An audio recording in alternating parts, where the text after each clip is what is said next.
Hi guys, welcome to this week's video. If you are new here, this is Charlie, I'm Will, and welcome to our channel. Today we are doing a Q&A. Now the last Q&A we did was last year. Last May.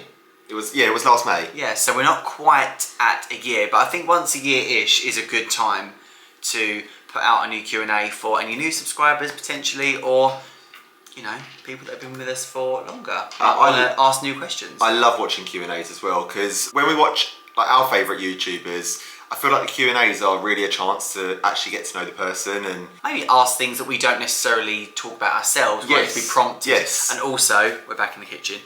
Yeah, welcome back to the kitchen. This was a discussion this morning.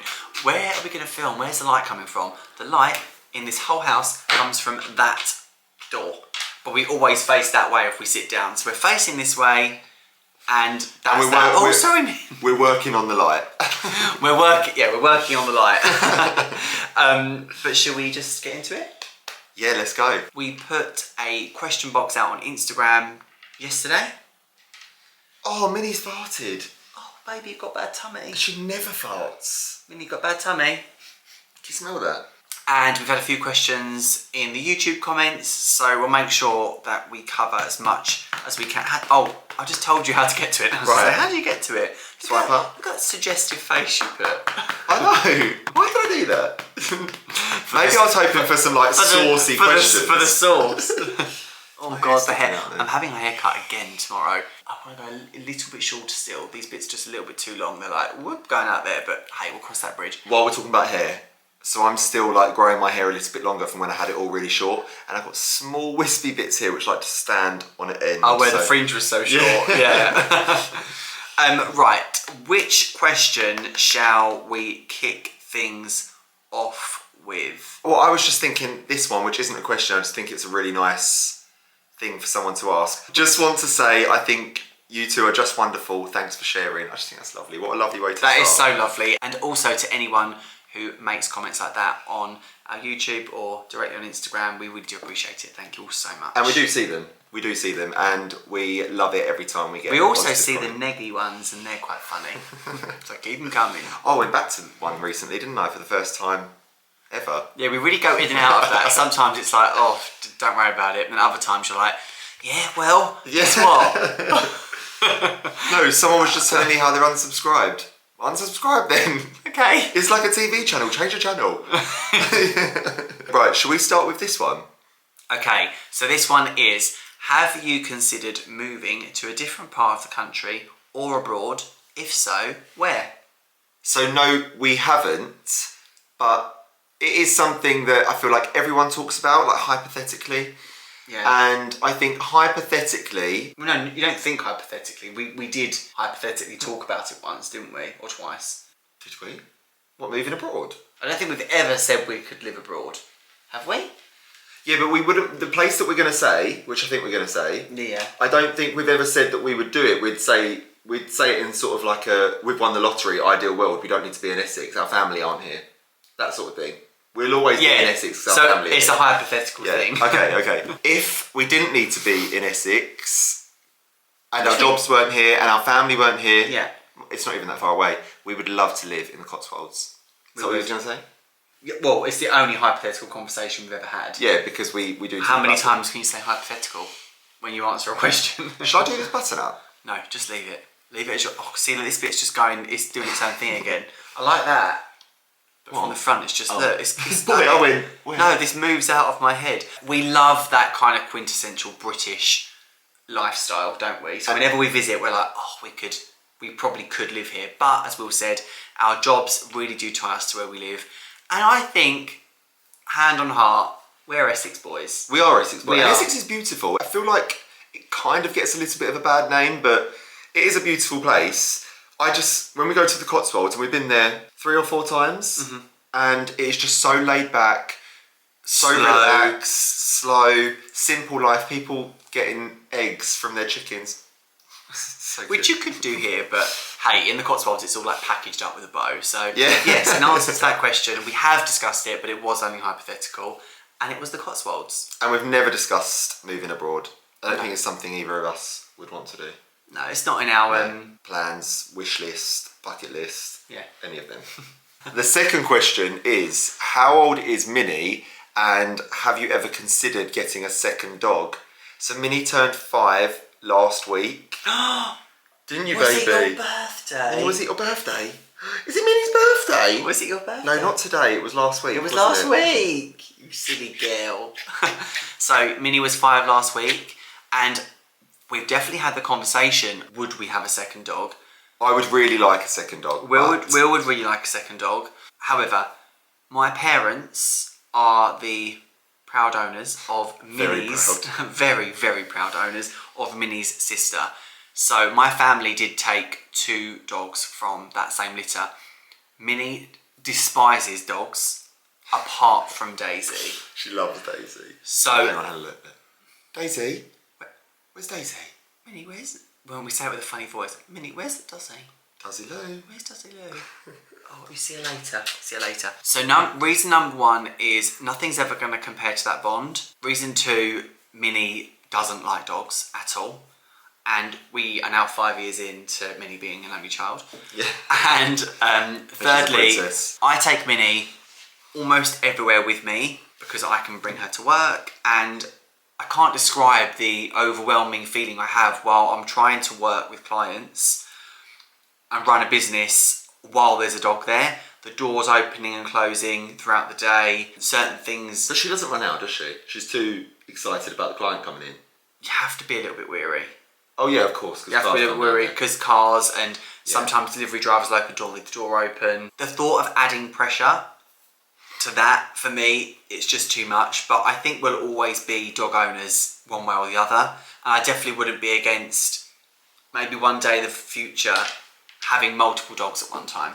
And I think something you're missing out as well is logistically getting Minnie in the car in the morning. Getting this dog along with your lunch, your work bag, maybe hair deliveries that you've had because Charlie's a hairdresser. It's just a lot. And can you imagine doing that with 2 dogs? Getting out of the door with a dog bed, food for that day for the dog, food for me for that day, the laptop, my work bits and pieces, the car, the delivery. I am like a pack horse leaving this house every day. Minnie doesn't like the car all too much. The answer is no. No, have we ever considered? Yes, but no, we won't. We won't.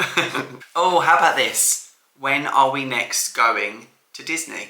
Well, we don't have any plans to visit any Disney parks for the foreseeable. And when I say foreseeable, I mean the next few months. Because as we mentioned on our channel in the last few videos, something is happening in the background with us at the moment, and it's consuming a lot of our time. We haven't made any plans other than going to Dubai in May. Which was actually made prior to this thing we've got going on starting. Yeah, so no plans yet, but absolutely. As soon as things have settled down again and we've told you all what we've had going on and be able to talk about it more, I have to be so careful what I say, be able to talk about it more, you'll all understand why. We're staying at home. We're staying at home. But we have discussed revisiting Disneyland Paris. It's been a few years and we'd love to do that. So that could definitely just come out of the blue one day. So that's just really easy for us. Yeah, so if you're a Disney fan, stay tuned because that could just pop up at any time. We've discussed really wanting to go to the original Disneyland in California. And of course, Florida is always somewhere we're going to go back to. So stay tuned. One day, just not right at the moment. Yeah. Right, next question. I want to answer this one. How are you going to answer that? So, what is your favourite cologne?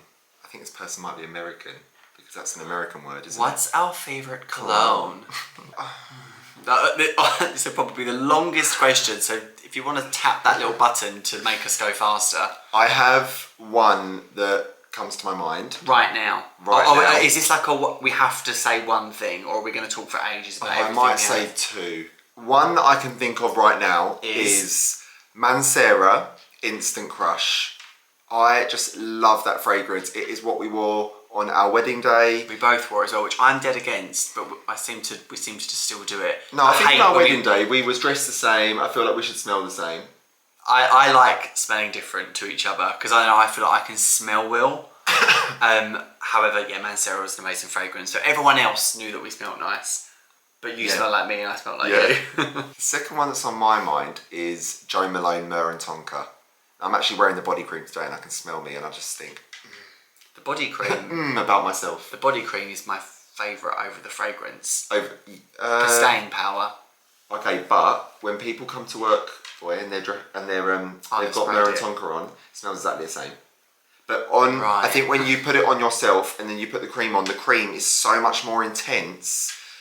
But from experiencing someone else wearing the scent, it is very similar. Fragrance is such a big topic for me because it changes all of the time. I'm someone who, like as a teenager, wore Creed Aventus for years, and oh my god, every time I went anywhere, people would compliment me on how I smell. And then that grew so much in popularity, and everybody ended up knowing exactly what it was, and it's at a really high price point. So that eventually ran its course, and that was then replaced by Ombre Nomade, Louis Vuitton, which had the same effect, but again for me just felt the same in the end. It was something that people wouldn't say, you smell nice, what you're wearing. It was, you're wearing a particular, and it was like, no. And to be honest, nothing's really replaced those two in terms of long-term love. But right now, I love Tom Ford, fucking fabulous. And I love my Jo Malone Huntsman whiskey and cedarwood. They're the ones that I'm wearing right now. But as I just described, the reason I mentioned the other two is because I loved them at the time.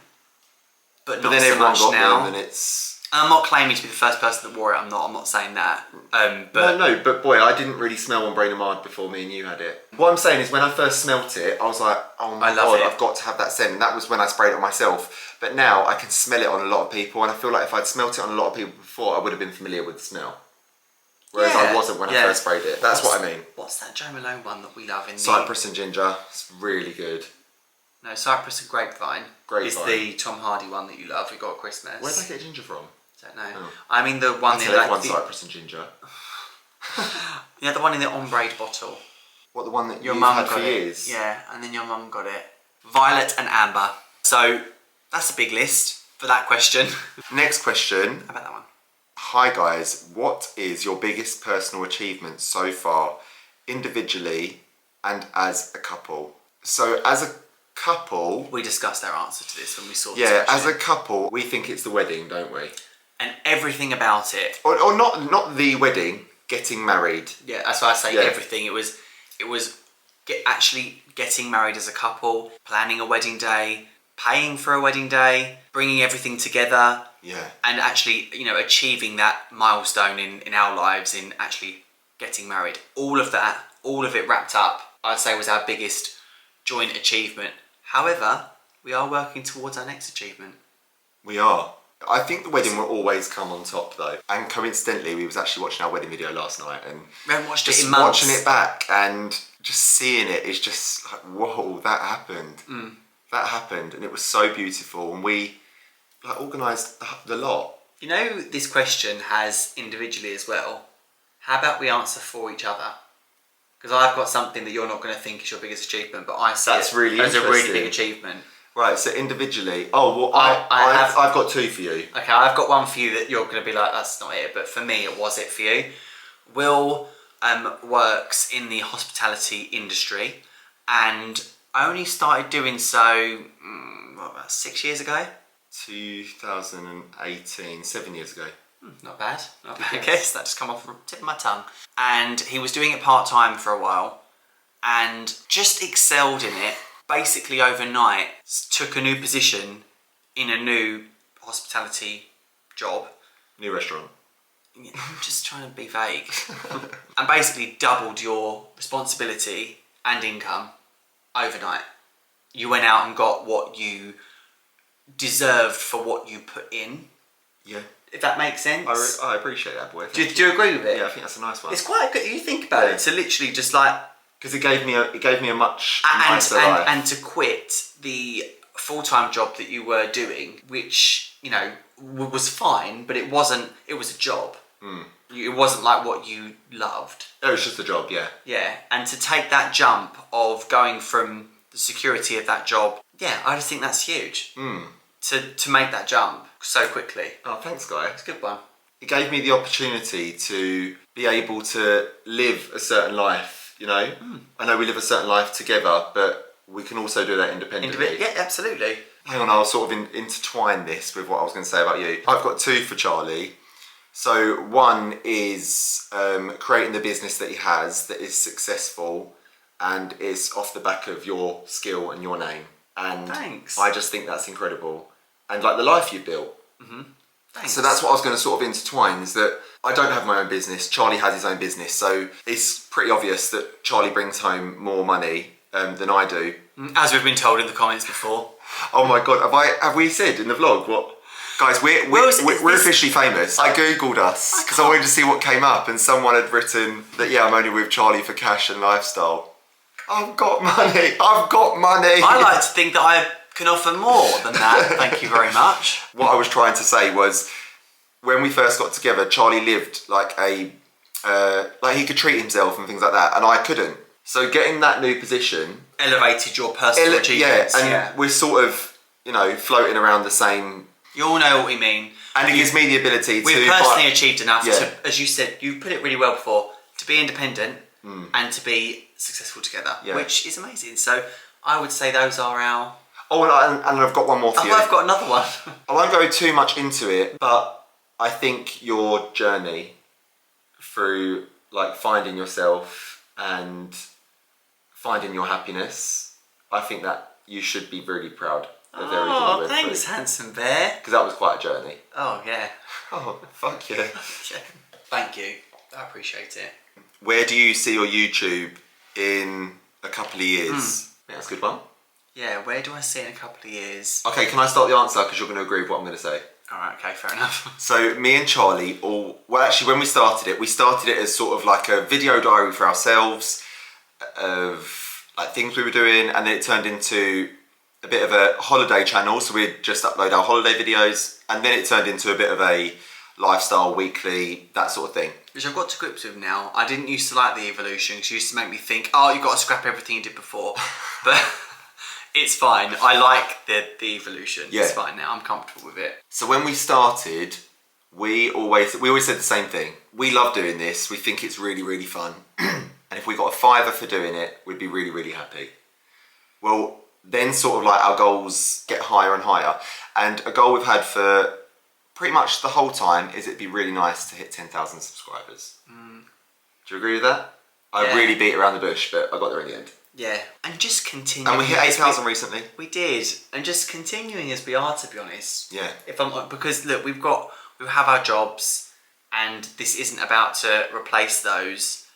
But if we can enjoy it and share what we can and have it enjoyed by viewers, then yeah, I'm happy with that.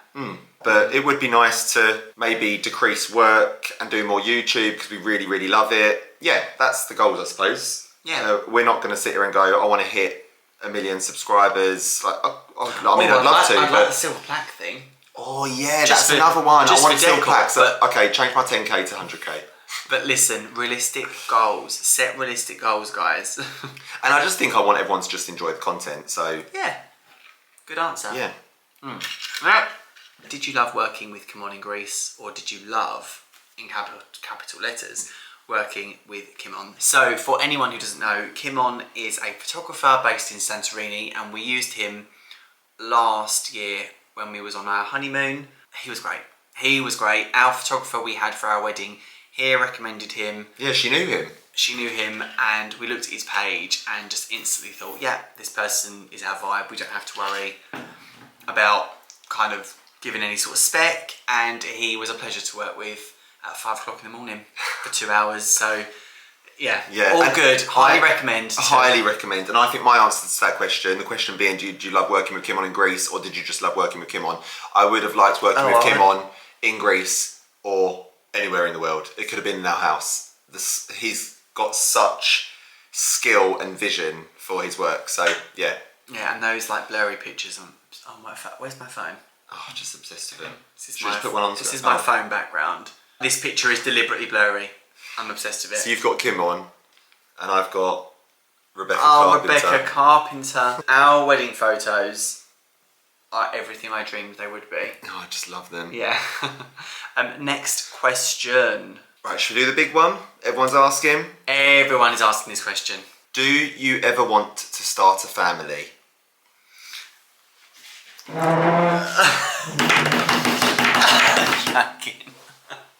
Well, we have got some big news coming up.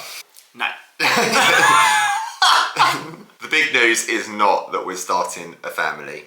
So it's a real hard one, I think, because when I think about growing older, I like the idea of us having children so that we have built a family. Yeah. Because if we don't build a family, I worry that we'll be on our own. And then what if you die and I'm on my own? I think we need to keep the answer to this question not too deep, because this could go on and on and on. The answer is, when I say at the moment no, we rather say we can't see that for ourselves at the moment. However, we are not the kind of people that would say never. About anything? About anything, because what we've got going on at the moment, up until very close before we embarked on that, isn't something that wasn't happening. Yeah. So it's actually not a hard no. But when we say not right now, we don't mean, oh yeah, we will, but just in 3 years' time. It's like, we can't see that at the moment for us. But hey, maybe one day we could, because like Will said, when we picture ourselves older, sometimes we do picture having family around us. Oh my God, what about your vision you had that time? Okay, that's quite a good one. I did a breathwork class, and it's kind of controlled breathing and like timed, so you breathe out for so long, in for so long. I had a That's So Raven style vision of something, and I was sat on a beach and Will ran past me, kind of blurry. Oh, I know what I want to say. And true, the vision's hazy. And then he kind of came into focus, and I realised it was him. And I was sat on a bit on sand. Ick. Sat on sandy beachiness. And 2 children were then chasing after him. They were probably 4 years old, I would say. They looked similar in age. And you said it was so real. And it was so real, and I had never felt contentment like it. And there was also a big pier in the background, and I'm not talking an Essex South End style pier. It felt Californian. Maybe we were on holiday. Or Maldivian. No, it wasn't Maldivian. It was like there was like a Ferris wheel on it. But like we was on holiday. I don't know. We might have lived there. God. Well, anyway, that's the short. Oh, I mean, I feel like I've done a lot of talking there. This is very much a mutual thing. We're not. This is not something we log heads about. We literally go through these motions together. And we have these conversations. Of course, all couples talk all the time. We literally talk all the time about anything, about shit, about like actual shit. Actually, yeah. Or what was it like? But when it comes to children, I feel like at this stage in our lives, we don't have the spare time. We don't want to sacrifice any time that we have for each other. And I always use the phrase like, I know it's selfish, but I just want Charlie all to myself. But then I realise it's not selfish. Everyone has their own ambitions, right wants to do what they want to do. Yeah. Yeah. So in the near future or far future, no. Unlikely. But I'm also not scared about being an older dad. Never say never. We could be Elton and David one day. And hang on. And I did also say, if I'm 30 and I've still not met anyone, I would have a child on my own. But then I met... A week into being together. I met Charlie. Actually, I met Charlie like a few years before I hit 30. And that sort of like really filled a hole in my heart. Like, Charlie... guys, I can't explain. You don't know what I'm laughing at. I just think the innuendos are wild. I just can't... I just can't explain how much I'm obsessed with this man. Like, I love him so much. And since then, I've never really thought about kids again. And it was something that I really wanted. I really wanted to be a dad. And then it just wasn't anymore. Yeah, because you've not really ever given me that vibe.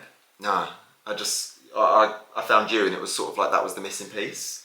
Me and my fiance are getting married in October. Since watching your wedding videos, just wanted to find out how you guys ended up with a number of guests and how you narrowed it down. We're really struggling with our guest list, especially me, as I have a big family and lots of friends. This is something that I think so many people can relate to. Okay.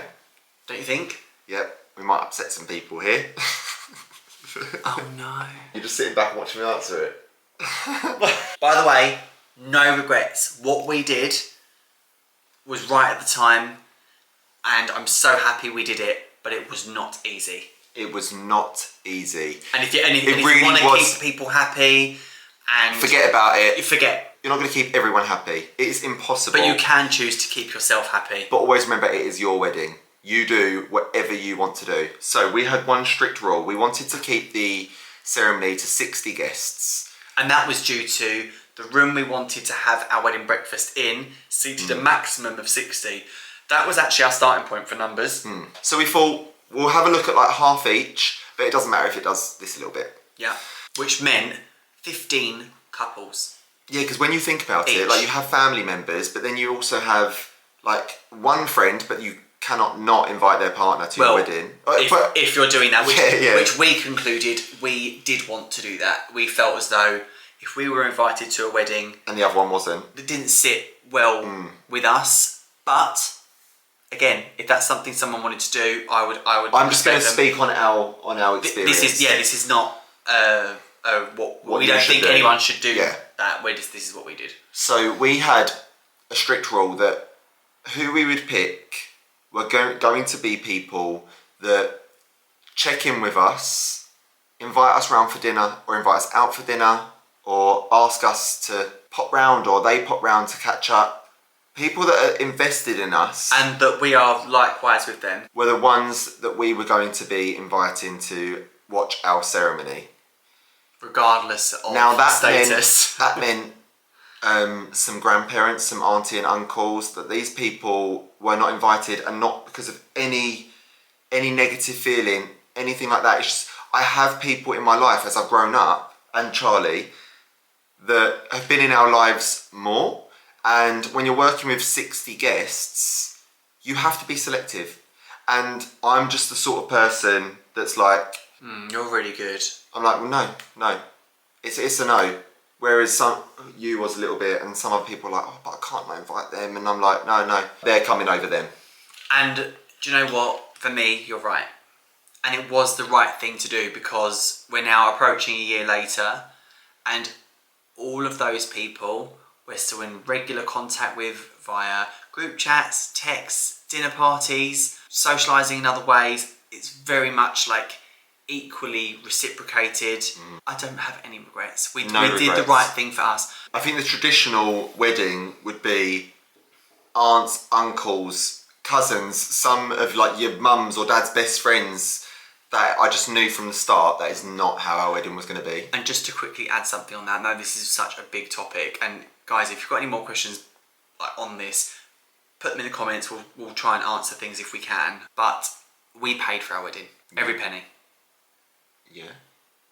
Sometimes people's weddings are paid for them by parents, family members, which I think massively warps your ability to do what we did, which is we are doing exactly what we want. And fortunately, our families are both very, very understanding and actually in agreement with us, despite the difficulty that came with it, in that, no, the boys are doing their own wedding and they're prioritising their priorities, and they were very respectful of that. So I'll always be very grateful. And I think they trusted our judgment. Boy, we're grown men. And sometimes parents can look at their children as still their kids, and they're not mature enough to make these decisions. But I think our parents have faith in us that we are making the right decision. Totally. Was there any other questions? I forgot how deep that one was. This is good. Favourite memory from Disney? For the Disney fans. I know it. Okay. Watching Happily Ever After. Yeah, that's the fireworks show. So we, obviously once we compiled the vlog footage together and made each Disney World vlog, we delete all the raw footage and we just keep that. The one raw clip that our whole YouTube journey so far, the only raw clip I've kept is that one. Because obviously it's chopped up for copyright reasons, because some of the songs that are playing in the background can play for too long and stuff. And I just, I remember thinking, because I was filming parts of the fireworks, I thought, maybe I should film us. You can watch the fireworks anywhere. And I sort of had it here, but kind of, it sounds like I'm lying, but forgot about it. I kind of put it on and then just I mean, you're so in awe of the moment, and watching it back, you know, I'm not like constantly looking at it like I'm conscious of the vlog. It's rubbish quality. Yeah. But you see our faces lighting up with the fireworks and you the get soundtrack. Emotional. I'm just the most emotional person you could. But I think it's the whole thing. I think it's the fireworks show is incredible. The illuminations, the projections, they're incredible. The castle, just you're in Magic Kingdom, you're in the hub, you're in Florida, it's warm. That's everything. It was just so amazing. It's the end of a day. Yeah. So you've got all the memories of that day, and they're summarised by this like storyline that's written into all of the Disney songs, and you just chef's kiss. So the next question, how would you describe your personal and home style? So my personal style is, I fully put it out there, really boring to the average person or to a stylist. I like to wear all black, although recently in a vlog or a little clip you took on your phone, I can't remember, I was wearing sort of like a whole beige outfit. And I thought, oh my God, that looks really nice on me. So I think I'm actually going to start wearing a bit more colour. He's in blue today. Enter a blue shirt. I like to play around with textures and layers and like different shape pants, trousers, jeans, trainers. I'm really into like a specific type of trainer. But yeah, I'd say that's mine. I'd say it's interesting to me, but it's not like catwalk groundbreaking. What's my style? Eclectic. Oh. You will try different things. I will try different things, yeah. Different colours, different fits. Yeah. And sometimes I'm even like, no boy. Yeah, sometimes. I'm quite brave with it, but yeah, I kind of like neutral tones and stuff too. Yeah. But yeah, I'm brave. I'll always try something different and regret it later. Yeah, because he's seen something online. As for home style, I would say like cosy, Scandinavian, a little bit masculine with hints of black. I mean, this is a conversation we've had a lot recently about home style, isn't it? Yeah, yeah. I think we take, for inspiration, it's the stores. NEPTUNE Home, LATHAMS, which is a shop local to us that we love. These kind of neutral colours, mixture of raw materials. Oh, I love raw materials like wood and stuff. Coziness, but then personally we really like a minimal aesthetic, so that kind of art gallery-like kind of vibe. Like plain walls and stuff. But when there's like bold colours and bold patterns involved, I feel like I'm like this. Yeah. Whereas when it's neutral or natural light and airy, I feel like I can breathe and, you know, just feel relaxed. So that's why our house is a type of way. Guys, battery problem. But I think I answered the question anyway. Yeah. So I think that style will definitely evolve over time, but that's definitely where we draw our inspiration from. So check their accounts out on Instagram. We'll leave them in the put them in the description below of this video. But guys, thank you so much for watching this video. If you have any more questions, please put them in the comments below and we will always try to answer them or build up a few more for another Q&A for anything you want to know about us. But guys, like I said, thank you so much for watching. Please don't forget to give this video a thumbs up if you enjoyed it. It really helps. And subscribe to our channel if you haven't already. We need to get to that 10k. Yeah, get us to 10k or the 100k. I want my plaque. But guys, tell your friends. We'll see you in the next one. Bye guys. 100k.